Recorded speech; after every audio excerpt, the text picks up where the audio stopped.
Okay, very quick video, so let's crack on. Principles of losing weight.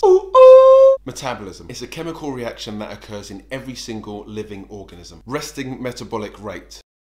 It's the number in calories your body needs for your organs to function, such as brain, lungs, liver, heart, muscles, so on and so forth. If you're not consuming enough calories for your basal metabolic rate, then organ failure is inevitable. Dramatic, I know. How do I find out what my basal metabolic rate is? Well, if you can't afford to be strapped up to a laboratory with a gas exchange mask and various cables popping out from all sorts of places, it's alive!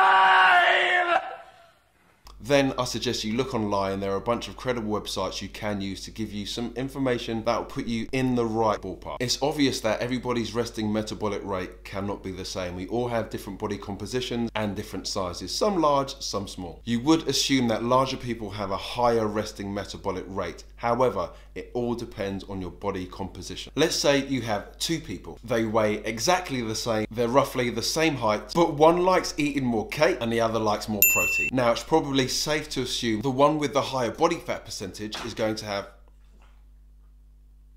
the lower resting metabolic rate. The more muscle tone you have, the higher your resting metabolic rate is. So what's next? Knowing your total daily energy expenditure. If you're an office worker and you sit down for large parts of your day on your fat butt, you can't say that. Not burning much calories, your total daily energy expenditure is going to be pretty low. If you work outside doing manual labor, your total daily energy expenditure will be much higher. Note to self: change your job. You can find out what your total daily energy expenditure is online. There are some credible websites that you can use. So now you've found out that information, what to do with it. It's all about knowing how many calories you consume in a day. How do you find out that information? Well, I like to use an app called MyFitnessPal. It has an extensive food library and it also gives you a really good idea of how many calories you're consuming in a day.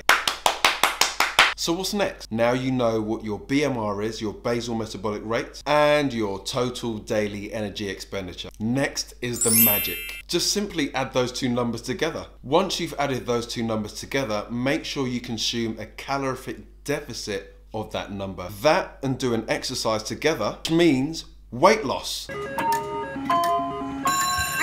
Yes! It really is that simple. That is the basic principle of losing weight. Good luck, and may the force be with you. The force will be with you, always. Until next time, peace. If you like the information in today's video, don't be shy. Hit that subscribe button and give it the big thumbs up. You're in the right place for workout videos and more nutritional and exercise tips.